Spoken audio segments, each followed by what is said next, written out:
સુરતમાં યુવતીના બીભત્સ ફોટા પાડનાર પ્રેમી ઝડપાયો. પોલીસે મોહમ્મદ અંસારીને ઉત્તર પ્રદેશથી ઝડપી પાડ્યો છે. ફોટા વાયરલ કરવાની ધમકી આપી 66,000 પડાવ્યા હતા. યુવતી આરોપી સોશિયલ મીડિયાથી સંપર્કમાં આવ્યા હતા. આરોપીએ લગ્ન કરવાનું વચન આપી વિડીયો ઉતાર્યો હતો.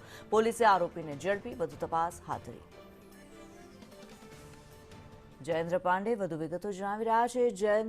જયેન્દ્ર, આપની પાસેથી એ જાણવા માંગીશું, એક કિશોરીને વિડીયો જે બનાવનાર પ્રેમી ઝડપાઈ ગયો છે. શું માહિતી આ મામલે? જી બિલકુલ કે આજે આખો મામલો છે તો સુરતના ચોક બજાર વિસ્તારમાં બન્યા પામ્યો છે.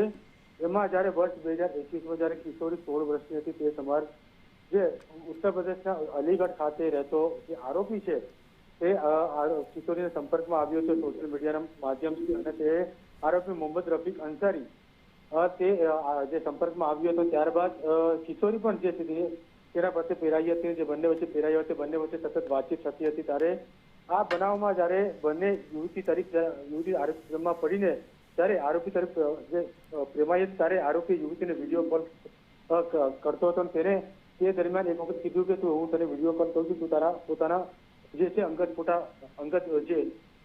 જે છે તે બતાવતા. તે વિડીયો કોલ કરીને કર્યો હતો. ત્યારે વિડીયોનું સ્ક્રીન રેકોર્ડિંગ કર્યું હતું. તે સ્ક્રીન રેકોર્ડિંગ કરીને જે યુવક જે આરોપી તેણે બાદમાં લગ્ન કરવાની ના પાડી હતી. તે ઉપરાંત તેને કહ્યું હતું કે આ વિડીયો જે છે તારો અવસ્થાનો તે હું સોશિયલ મીડિયામાં વાયરલ કરી દઈશ તેવું કહીને તેને ધમકી આપી હતી. અને ટુકડે કુલ રૂપિયા 66,000 જે છે પડાવ્યા હતા. અને ત્યારબાદ અંતે યુવતીને કંટાળી ગઈ હતી. સમગ્ર બાબતે પરિવારને જાણ કરી હતી. પરિવારે સમગ્ર મામલે ચોક બજાર પોલીસ સ્ટેશનને જાણ કરી હતી. જ્યારે યુવતી જે છે તે એસટીએસએલમાં આવતો હતો ત્યારે પોલીસે આ મામલે કાર્યવાહી કરી હતી. ત્યારે એસટીએસએલના એક પોલીસ કર્મચારી અને ચોક બજાર પોલીસ સ્ટેશન 2 કર્મચારી જે છે તે ટીમ બનાવી હતી, જે ઉત્તર પ્રદેશના અલીગઢ ખાતે ગયા હતા અને આરોપીને ઝડપ કરી લઈ આવવામાં આવ્યા છે. અને આરોપીને હાલ જે કબજો છે તે એસટીએસએલની પોલીસને સોંપવામાં આવ્યો છે.